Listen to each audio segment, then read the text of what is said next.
Well, hello. Mad Max, everybody. Have we all seen Mad Max? It won all of the Oscars for like cinematography and costumes, as it should, because it was amazing. Some of the best costumes and props. I had no intention of seeing it. I was like, I saw the original Mad Max. It was nice, very dusty, and outback. And then I saw these amazing articles by the Misandry people, very angry men. Great articles where they were like, oh god, I was told that Mad Max was going to be about Mad Max. And instead, it's about a bunch of women with women parts doing action stuff. And unacceptable. And I immediately called up my friend who is a hardcore feminist, and we went to go see the movie. If you're looking for a movie that is deep and meaningful, Remains of the Day, you're going through a lot of Downton withdrawal, this is not, nope, this isn't it. If you're looking for a 2-hour-long Whitesnake video, this is more your cup of tea. It would not have been out of place for Tawny Kitaen to do cartwheels on a variety of Jaguaria, but in this film she would have had like a hoof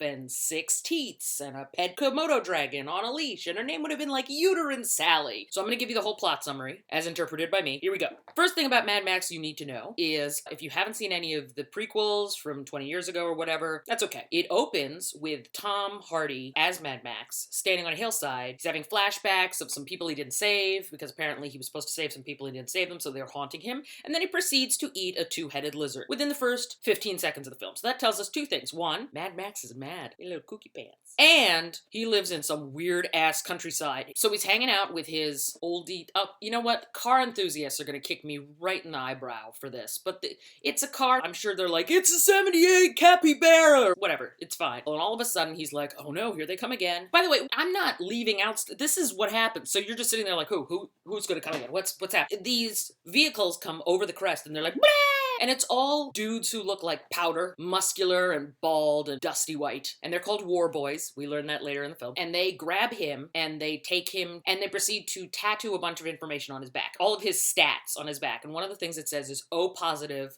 - universal donor. Great. He tries to escape and they're like, no. And they put it back and say, movie starts. Right? Opening credits. Mad Max. And then...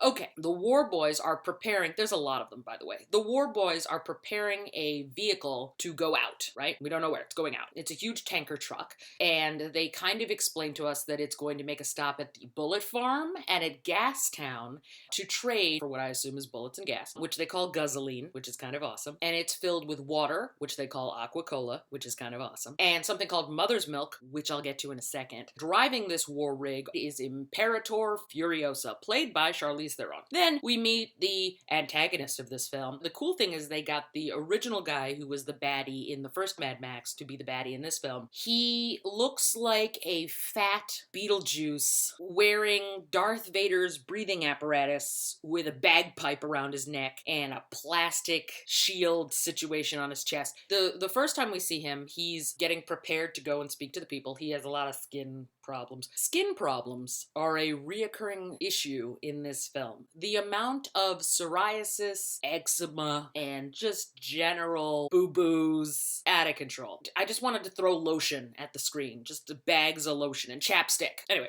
His name is ImmorTAN Joe. That's his name. He puts on his plastic suit of armor over his disgusting skin wounds, and then he puts we don't see his face. We don't know what's wrong with his face, but something's wrong with his face. And then he puts his breathing apparatus over his nose and mouth, which has big scary horse teeth that look like this. So he comes out and he's now going to speak to the masses. Okay, so the war boys are up here, and Furiosa's in her vehicle, and Mad Max is in some dungeon somewhere. He really isn't in this film a whole lot. And now the ground is filled with the most pathetic, they're just scabby, gross people dying. They look like they would play lepers in a movie about Jesus' life and he would somehow heal them, but there's a lot of them and Jesus is not there healing anybody. And they're all carrying vessels of some kind towards the main area that ImmorTAN Joe is standing. And we don't really know what's going on. And ImmorTAN Joe is like, let us all wish Furiosa a good time on this trip because she's going to Gastown and the bullet farm and isn't she the best? And then he turns on these giant spiggity things and water shoots out and these sad people are at the bottom and they're holding the most inefficient water gathering devices. They're holding like cookie trays and I don't know, colanders and a hat. made of mesh. It's just unfortunate. And then he turns the water off. Furiosa pulls out. Now, before we get there, I just want to dwell on one specific thing. When Joe is getting dressed, we meet his two sons. He has one son who is clearly got brittle bone disease, and he's very wee, and he can't move, and he's had open heart surgery, and his main job is to man the telescope. And then we meet his other son, who is also one of these giant, pasty sort of creatures, but luckily he's wearing some weird plastic thing on his face with a breathing apparatus on his back, and he's kind of simple. And that's important too, because you realize that ImmorTAN Joe does not have a successor. Clearly that's going to be a problem. And also, we get to meet a bunch of broads. They're chubby looking dames holding fake baby dolls with vacuum cleaner pumps hooked up to their boobs.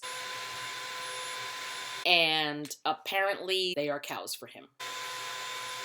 It's brief. It's on the screen for like 2 seconds, but it lives with you because you're like, oh god, what is that? Furiosa sets out on her quest. As they're driving, one of the war boys comes up and is like, so where are we going? We're making a detour. And he's like, I wasn't told that there was going to be any detour. And she's like, well, we're making one anyway. So they start to make the detour. Now remember, there's still the brittle bone disease son who's sitting there with a telescope, and he says, hey, Dad, they're making a detour. Joe, bagpipe Beetlejuice guy, goes, oh crap, and he runs to another section of his giant citadel. It's a beautiful area, and it's empty. And clearly, something that was very valuable to him was there. And so now he realizes that Furiosa stole his whatever this was. He's mad. He then tells the war boys, hey, guess what? We're gonna go after Furiosa because she done stole my preciouses. I'm like, Gollum. There's a war boy downstairs who is presently getting blood in his arm from Mad Max, who's hanging from a cage. And one of the war boys says, what was stolen? And the other war boy says, oh, the breeders. Okay, so that gives us some information. And the war boy who's tied up to Mad Max through the bloodstream in the arm is like, I want to go too. I want to drive my vehicle. And they're like, you can't. You're attached to the blood bag. And they're like, just strap him to the front of the vehicle. So they put this weird fork thing on his face and they just put him on the front of the vehicle and he's just stuck there and he's not happy. And they're driving. Okay, now this is the beginning of a critical thing about this film. There's a lot of driving. Oh my god, everybody is always driving. This is the first big chase scene. The best part about this chase scene, possibly the best part about this film, is what happens around the chase scene. So ImmorTAN Joe gets all of his war boys together.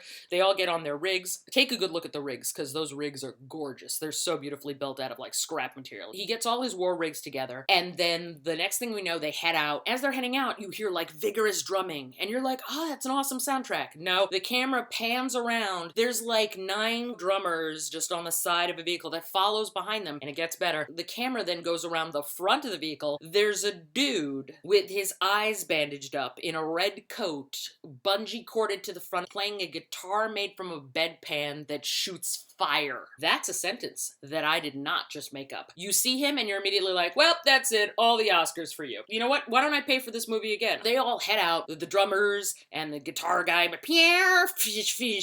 It's fantastic. The war boys catch up with Furiosa, and Furiosa is driving through this little sort of cavern-like situation of rocks. There are Russian people, well, they have Russian accents, we don't really know, who I called the Russian Bedouins. They're called the Buzzards. The Buzzards are following Furiosa as well, and one of the war boys does a thing which is important. He sprays his mouth with silver paint, screams, "Witness me," and then takes a fire cannon thing and jumps on the buzzard and explodes himself. And all the other war boys go, "Witness!" which means that you have to watch them die for them to enter Valhalla. Alright, that's knowledge. It's very grindy, there's a lot of metal, it's super stabby, fire, it's very exciting. And all of a sudden, some hot broad underneath the tanker, the back of the truck that Furiosa is driving, goes, I can't breathe. And Furiosa's like, get back down there. We're like, that's not water or mother's milk or any of that stuff. What is that? I don't know what that is. So the war boys kill all the buzzards. And now it's just the war boys and Furiosa. Furiosa's like, I got this. I'm gonna drive into that massive, terrifying dust cloud filled with lightning and fire tornadoes, and I'll lose them there. So sure enough, she drives into the lightning and fire tornado. Some of the war boys get sucked up and explode. The one who was attached to Mad Max, names by the way, is Nux, is like, oh, I know what I'm gonna do.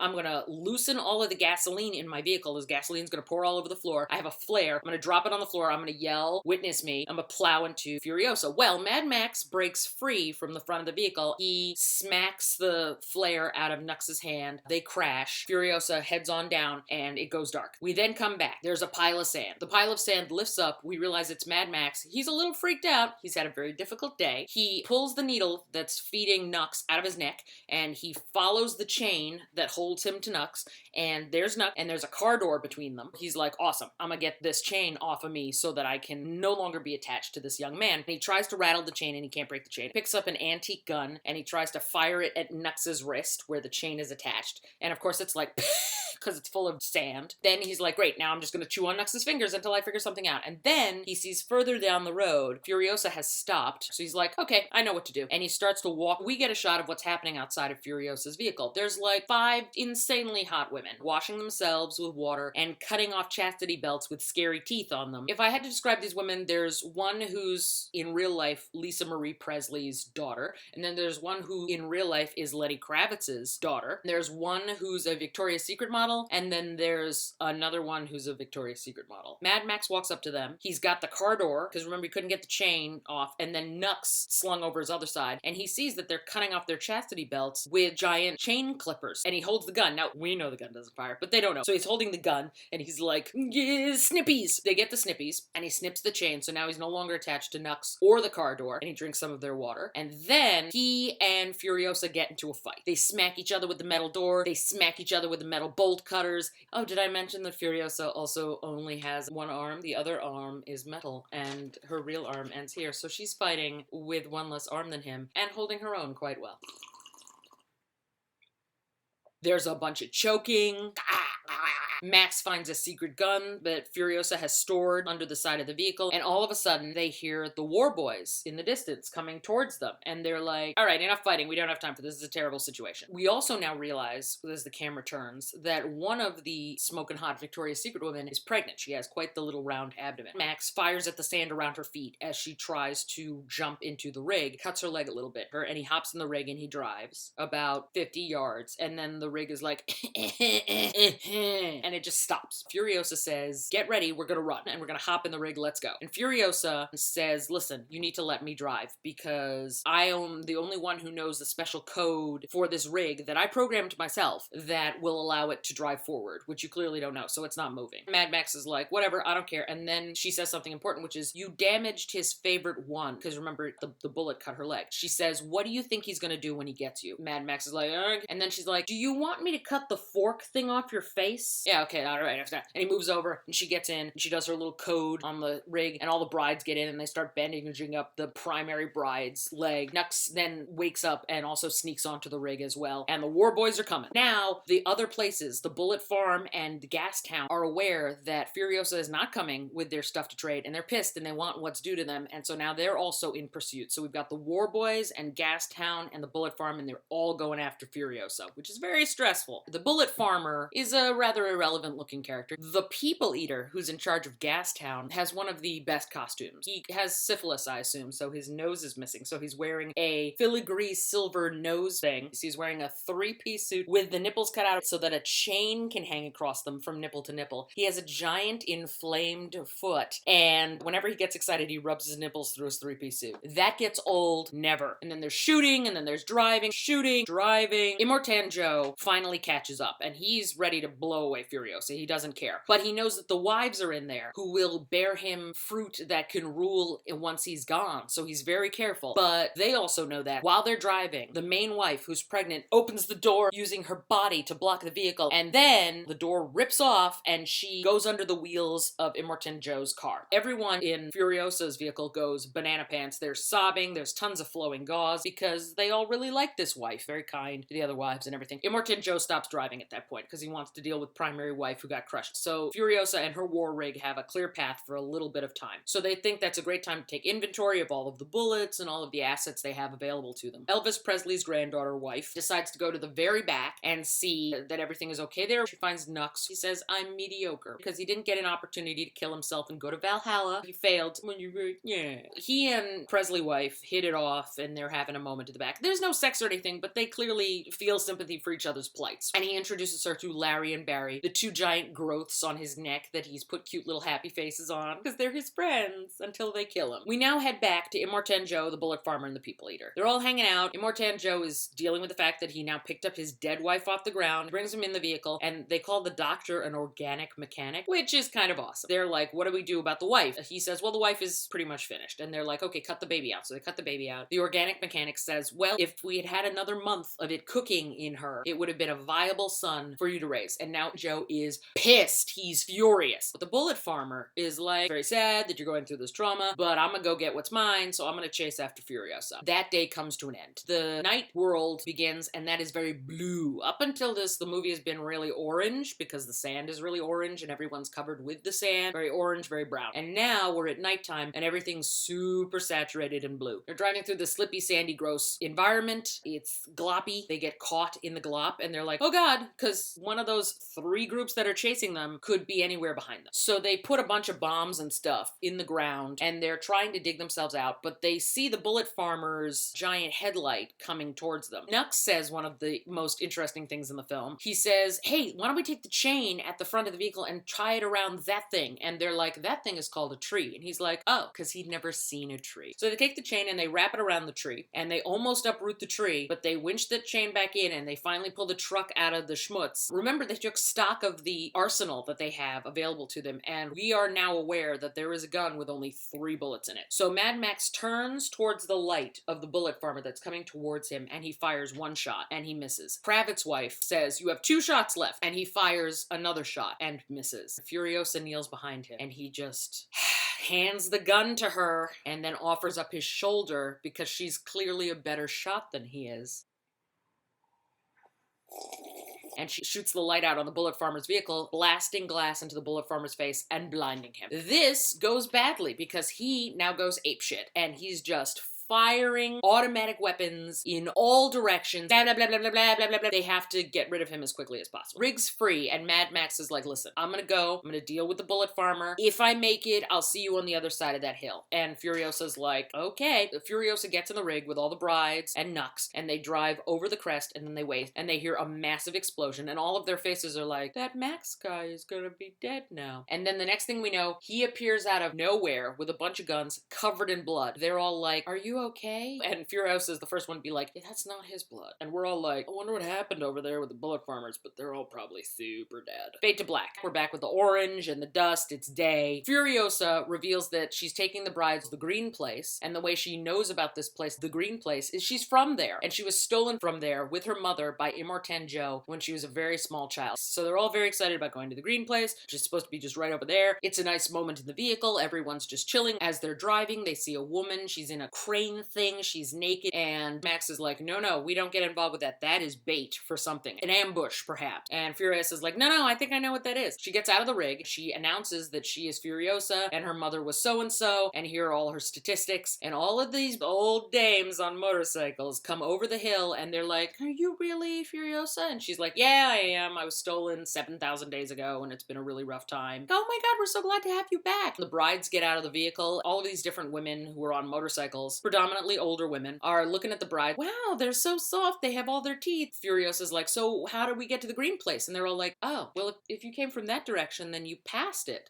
I don't understand. And they're like, well, the ground got really bad, and we couldn't grow anything on it anymore, and everything died, and now it's a giant salt lick. They realized that that was the place they got mired with the dead trees. And Furiosa unstraps her metal arm and just kneels in the sand and screams, very poignant, because there's no place for her to go. So in the meantime, while Furiosa is recovering from this horrible information that her whole world that she came from and had hoped would still exist is gone, one of the Victoria's Secret models is making friends with one of the old motorcycle ladies. They share a moment, and then the old motorcycle lady's like, look at what I have. And then she opens up her bag, and it's filled with seeds and pods and all kinds of things that if were planted would grow into fruits, trees, flowers. And everywhere she goes, she plants a seed in the soil in the hopes that this area will not have been poisoned. And so now Victoria's Secret model wife knows that. Max is sitting off by the side, and he's got a cloth hanky, and he has a cut in his hand because he has a million cuts all over. And he takes a needle and he's poking it in the blood and he's making a map. And as he's doing that, Furiosa comes over and she's like, listen, I just spoke to all of the other dames. We decided that we're going to leave the rig. We're going to take as many supplies as we can, and we're going to head that way. We think we can go for 160 days that way. You're welcome to have a motorcycle for yourself as well, because you've been super helpful on this journey. And he's like, no, I think I'll find my own way, but thank you very much. And then as he's driving along, he turns around and he goes back to them and he stops them. And he says,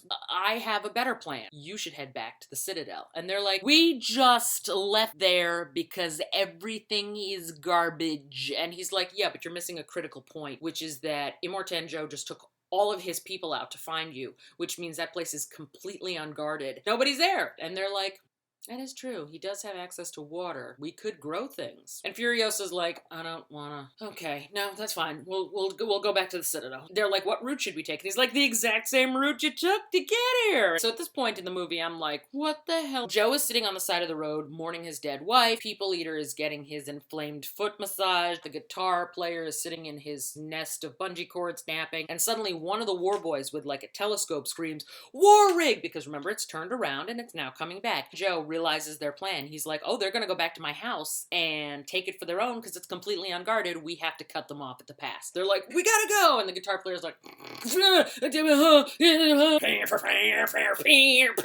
the war boys are fighting with the green place ladies, and some of the green place ladies get shot, and some of the war boys get shot, and there's a lot of things getting fired at people. Bodies are dropping, they're dropping, and that's when the polecats show up. I love the polecats so much. They're dudes on the ends of very long poles that swing back and forth. Best thing about this, they figured they'd have to make them all with CGI because there's no way to do this safely, because God forbid a vehicle rolls over, those guys get crushed, they get mangled, the body parts are all over. But the stunt coordinators of this film figured out a way to do the polecats for real, and the only thing that was CGI'd out is their safety cord that went from their hip to the railing of their pole. So the polecats are there and they're grabbing people off one vehicle and dropping them on the other, and they grab a wife and there are explosions, and the polecats have weapons. Some of them have chainsaws, grenades. Furiosa almost gets garroted by one of them. It's mayhem. While all of this is happening, Furiosa pulls out her gear shift and it's a sword, and she is fighting stabby, stabby, stabby, and the ancient crone with the seeds gets hurt. So at one point, Mad Max is climbing over the vehicle and there's a shot of him with his hand like this because he got, no, I think maybe it's like this. It's one of these two directions. He got an arrow through the hand into his face, and then he's like, no, I gotta wake up. And he wakes up and he pulls the arrow out and he's climbing across the vehicle and he's about to fall, and Furiosa reaches out of the driver's seat because she's driving at the same time and grabs his leg and prevents him from falling. And that's the moment the knife that she keeps as her gear shift gets stabbed into her own side by one of the polecats. No! Yes, it happens. What are you gonna do? But she doesn't let go of Mad Max because she's amazing.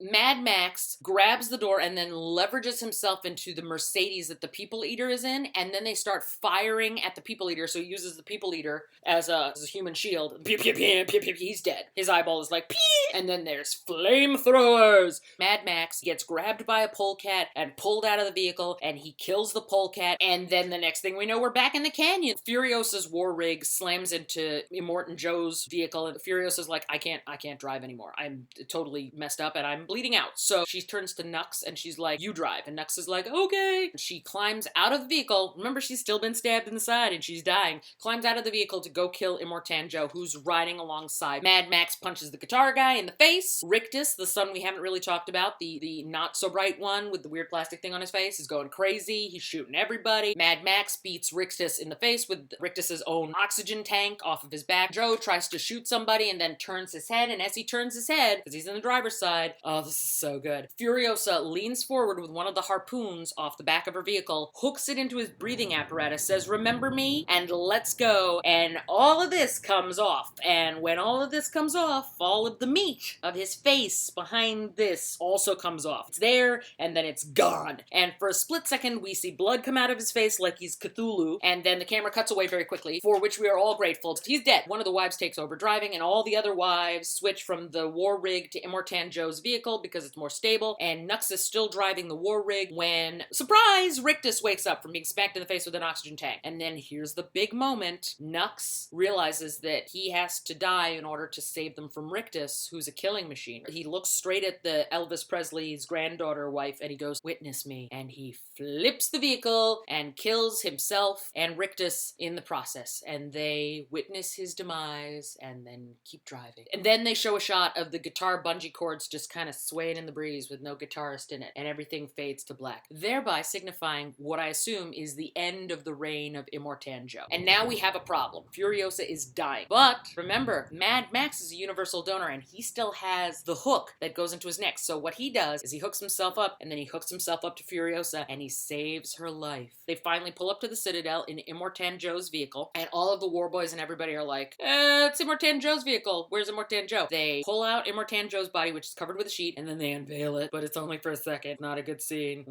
Everyone is like, hooray! They lower the elevator thing that takes the vehicles up, and all the wives and Furiosa get on the elevator thing, and Victoria's secret wife has the bag of seeds, and then all of the women who were having their breast milk, the chubby broads with the breast milk, come out, and they turn on all the water, and everybody celebrates because it's the beginning of a new world. And Furiosa is like, where is Max? And Max wanders off into the crowd of disgusting people, while Furiosa and a ton of other women rise up on a giant elevator to ascend to the top peaks to reign supreme over the Citadel. The end. It's great. It's a great movie. But if I had to sum it up, it's this. Hey everybody, we're gonna go this way for a while. Oh, we're gonna to the green. Oh, there's no green place. There's just, oh crap. All right, everybody, we're gonna head on back. We're just going back. We're going this way. That is my summary of Mad Max, and I hope you enjoyed it and have a blessed whatever day of the week it is for you.